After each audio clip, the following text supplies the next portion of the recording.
Barbarossa series के दूसरे episode में खुशामदीद।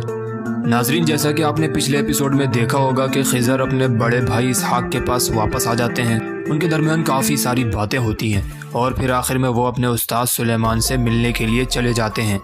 जिन दोस्तों को इस ड्रामे का पहला एपिसोड देखना है तो वो हमारे चैनल इन्फो गाइडेंस पर देख सकते हैं। फर्स्ट एपिसोड की लिंक आपको कमेंट बॉक्स और डिस्क्रिप्शन दोनों में मिल जाएगी। तो आइए वीडियो में आगे बढ़ते हैं। वीडियो के आगाज़ में हमें इस्कंदरिया का बाज़ार दिखाया जाता है, जो देखने में काफ़ी बड़ा और चहल पहल से भरा हुआ होता है। यहाँ पर लोगों की ज़िंदगी अपने मामूल के मुताबिक रवां दवा होती है। ये नज़ारा दिखाए जाने के बाद हमें इस ड्रामे के एक नए किरदार इज़ाबेल को दिखाया जाता है, जिसके साथ उसका ख़ास बॉडीगार्ड गोलम भी होता है। दोस्तों, इस सीरीज़ में हमें ये एक ताजिर के रूप में देखने को मिलती है और इनकी सबसे पहली डील दो ताजिरों से हो जाती है कि जब सामान फ़रोख्त होगा तो तुम दोनों को तुम्हारा हिस्सा मिल जाएगा। ये कहकर वो आगे बढ़ती हैं और फिर गोलम इज़ाबेल से कहता है, जो साहिली देहातियों से गेहूँ मिले थे मैंने उसे बंदरगाह पर उतार लिया है। इतने ज़्यादा हैं कि मैं अंदाज़ा भी नहीं लगा सकता। इस पर इज़ाबेल कहती है, बहुत खूब, तहत साली में हमें इससे बहुत मुनाफा होगा। मैं इनके साथ उनका लेन देन करूँगी, तुम उन जवानों को यहाँ लेकर आओ। ये कहकर दोनों अभी थोड़ा ही आगे बढ़ते हैं कि इधर इज़ाबेल की मुलाकात जाफ़र से हो जाती है। ये दोनों एक दूसरे से काफ़ी गिले शिकवे करते हैं। इनके गिले शिकवे सुनकर लगता है इनके दरमियान ज़रूर कुछ न कुछ हुआ है, लेकिन क्या हुआ है ये जानने के लिए हमें वीडियो में आखिर तक बने रहना होगा।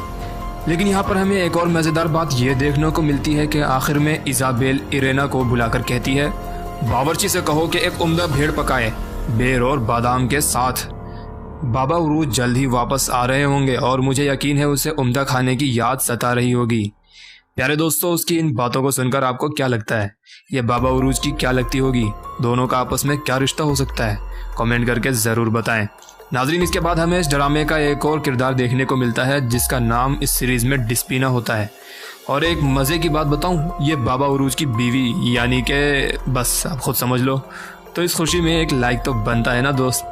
खैर, ये आसिया नामी एक दाई से अपना चेकअप करवा रही होती है और काफ़ी तजस्सुस में दिखाई देती है। वो बार बार दाई से पूछ रही होती है।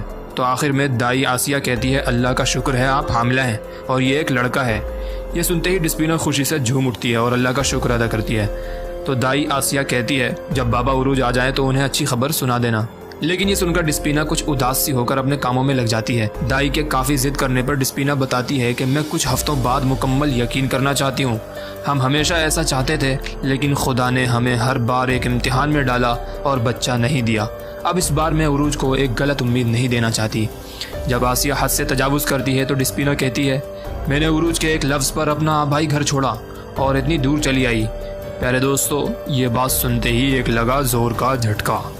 मतलब कि बाबा उरूज की शादी में लोचा हुआ है। हाँ नाजरीन, एक बड़ा लोचा हुआ है। खैर, ये आगे चलकर पता लग जाएगा कि ये क्या राज है।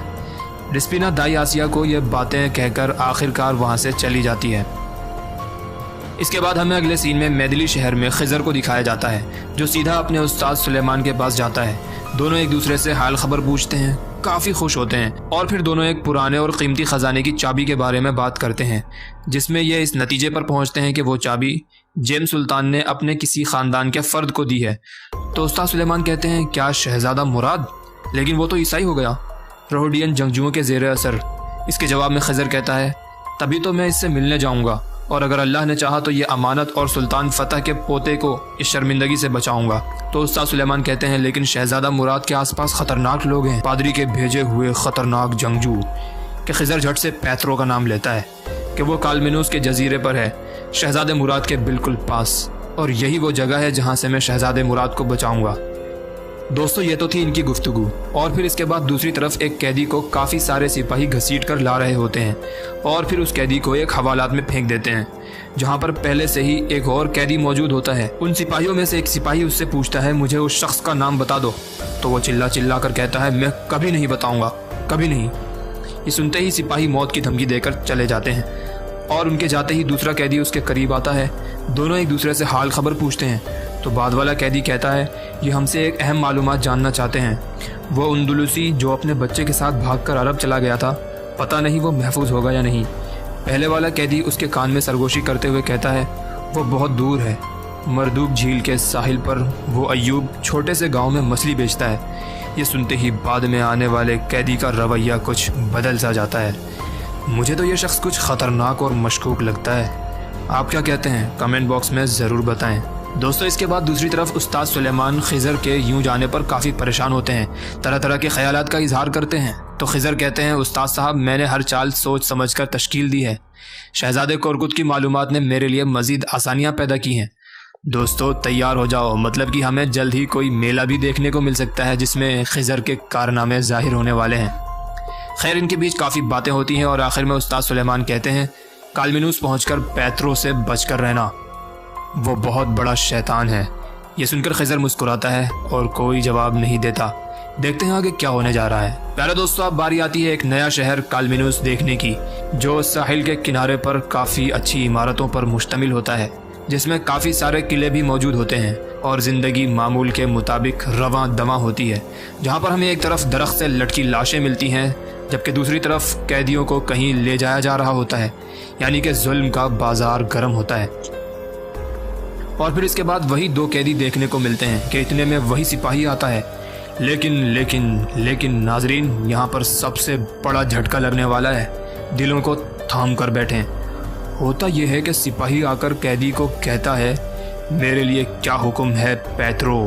ओ भाई, तो यही कमबख्त था पैत्रो, मतलब कि वो सिर्फ साथ वाले कैदी से अय्यूब के बारे में मालूमात लेने के लिए आया होता है। भाई खुद कैदी बनकर आ गया। कैसी लगी आपको इस ड्रामे के विलेन की एंट्री? लाजमी बताइएगा। खैर, फिर आखिरकार ये उस कैदी को जान से मार देते हैं। इसके साथ ही वो सिपाही पैत्रो को एक अंगूठी निकाल कर देता है, जो पैत्रो झट से पहन लेता है। अब इस अंगूठी के पीछे क्या रॉकेट साइंस है, ये भी आगे चलकर पता चल जाएगा। फिर पैत्रो उस सिपाही को कहता है, अय्यूब मरदूक झील के साहिल पर छोटे से गांव में मछली बेचता है। वो उन लोगों में से है जो अंदुलुस से फरार हुए थे, उसके बारे में सब जान लो। ये कहकर दोनों चले जाते हैं। फिर उसके बाद हमें अगले सीन में एक और नए किरदार को दिखाया जाता है, जिसका नाम ज़ैनब होता है। ज़ैनब एक बच्चे के पास आती है। यह बच्चा काफ़ी बीमार होता है और ज़ैनब माँ पुकार रहा होता है। पता नहीं है इसका अपना बच्चा है या क्या सीन चल रहा है, आगे चलते हैं। खैर, इसके बाद ज़ैनब मेदलिना को कहती है, मैं इस बीमारी को जानती हूँ, इसकी दवा आसानी से नहीं मिलेगी। और फिर कहती है, एक हल है मेरे पास। मेरा एक दोस्त है जान पहचान वाला और वो हकीम है, लेकिन मसला यह है कि वो कालमिनूस के आसपास में है। हमें वहाँ जाकर ये दवाई लानी होगी। दोनों काफ़ी डरी हुई होती हैं कालमिनूस का नाम सुनकर, लेकिन उनके पास इसके अलावा कोई और हल भी नहीं होता और आखिरकार ये दोनों जाने के लिए तैयार हो जाती हैं। और उधर दूसरी तरफ हकीम जवानी यानी ज़ैनब का दोस्त पैत्रो के इलाज में मसरूफ़ होता है। उन दोनों के दरमियान कुछ बातें भी होती हैं। फिर ये जवानी आखिरकार इलाज करके चला जाता है। उसके बाद पैत्रो अपने आदमी से कहता है, मैंने कालमिनूस को एक मरकज़ में तब्दील कर दिया है और उसकी गिरह बहरे रूम के मशरिक़ में बांध दी है। जब मैं ये गिरह मजबूत करूँगा, उस्मानी और ममलूक दोनों का गला घोंट दिया जाएगा। अंदुलुस तो पहले ही राख बन चुका है और इनकी मालूमात के ज़रिए मैं जो ताकत हासिल करूँगा, काहिरा, कुदस, इस्कंदरिया, कुस्तुनतुनिया सब राख में बदल जाएंगे।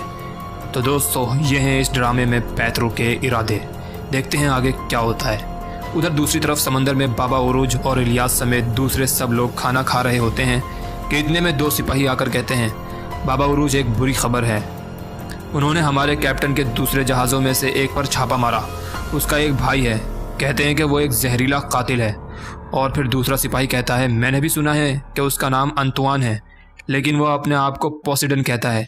वो काफिर कहता है, मैं पोसिडन हूँ, यानी होश उड़ाने वाला। वो कहता है, मैं इस समंदर का खुदा हूँ। प्यारे नाजरीन, ये उस शख्स का भाई होता है जिसको बाबा उरूज ने पिछले एपिसोड में बहरी जहाज़ पर रस्सी से लटका दिया था। खैर, बाबा उरूज और इलियास ये बातें सुनकर इससे भी टकराने के लिए तैयार हो जाते हैं। मतलब कि एक और विलन बहुत ही धमाल होने वाला है। और फिर इसके बाद हमें अंतुआन देखने को मिलता है, जो इस ड्रामे में एक भयानक डाकू और तावान खोर होता है। इस वक्त भी उसके बंदे कुछ लोगों को उठाकर तावान लेने के लिए लाए हुए होते हैं। चलिए देखते हैं कि कब बाबा उरूज और ये आमने सामने होते हैं। इनकी यही कश्मकश जारी होती है कि इसके साथ ही एक सिपाही भागता हुआ आता है। ये वही सिपाही होता है जो बाबा उरूज और इलियास की तेज़ तलवार से पिछले एपिसोड में बच जाता है और इधर आकर ये सब कुछ अंतुआन को बताता है। अंतुआन ये सुनते ही गुस्से में दहाड़ने लग जाता है, हर तरफ कोहराम मचा देता है और कहता है, मैं उरूज के बारे में सब कुछ जानना चाहता हूँ, सब कुछ। दोस्तों, दूसरी तरफ मैदिली में रात के वक्त इनका कोई त्यौहार दिखाया जाता है जिसमें बच्चे, बूढ़े, औरतें सब शामिल होते हैं। इनमें हमें निको और एक लड़की एक दूसरे के करीब होते हुए दिखाई देते हैं। काफ़ी अच्छे मनाजिर होते हैं। आंखों की लड़ाइयाँ काफ़ी देर तक जारी रहती हैं कि इतने में खिज़र आकर नीको को अपने साथ ले जाता है। जैसे ही ये दोनों थोड़ी दूर जाते हैं तो खिज़र कहता है, नीको मैं कल सुबह तुम्हें साहिल के करीब मिलूँगा और फिर बताऊँगा कि क्या बात है, और हाँ, इस बारे में किसी को भी पता न चले, ख़ासकर इसहाक आगा को। नीको का तजस्सुस और उसकी क्यूरियोसिटी आसमान से बातें कर रही होती है, लेकिन खिज़र कुछ नहीं बताता और दोनों वापस आ जाते हैं। पता नहीं खिज़र साहब अब क्या करने जा रहे हैं। खैर, फिर वापस आते ही नीको और उस लड़की की शरारतें शुरू हो जाती हैं। खिज़र भी मनाजिर को एंजॉय करते हैं और साथ में हंसी मजाक भी, और ये दोनों भी एक दूसरे को देखकर बस मुस्कुरा ही जा रहे होते हैं। इसके बाद अगले सीन में ज़ैनब और मेदलिना जहाज़ की तलाश में इस्कंदरिया पहुंच जाती हैं ताकि वह बच्चों के लिए कालमिनुस जाकर दवाई ला सके। जहाज़ ढूंढते ढूंढते आखिरकार इन्हें एक बहरी जहाज़ मिल जाता है जिसमें ये एक ठरकी बंदे के साथ बैठ जाती हैं। उम्मीद है सब अच्छा ही होगा।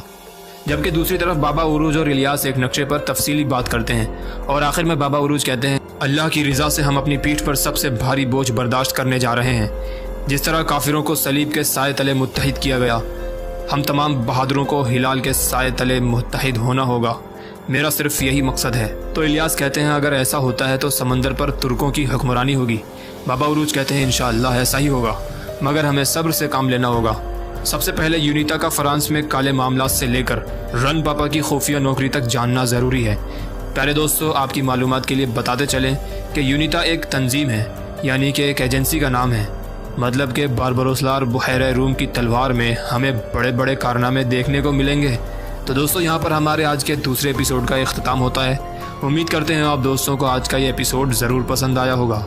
अगले एपिसोड में बहुत ही मज़ा आने वाला है, बस बने रहिए हमारे साथ। अपना ख्याल रखिए, हमारे चैनल का भी ख्याल रखिए। मिलते हैं अगले एपिसोड में। Good bye.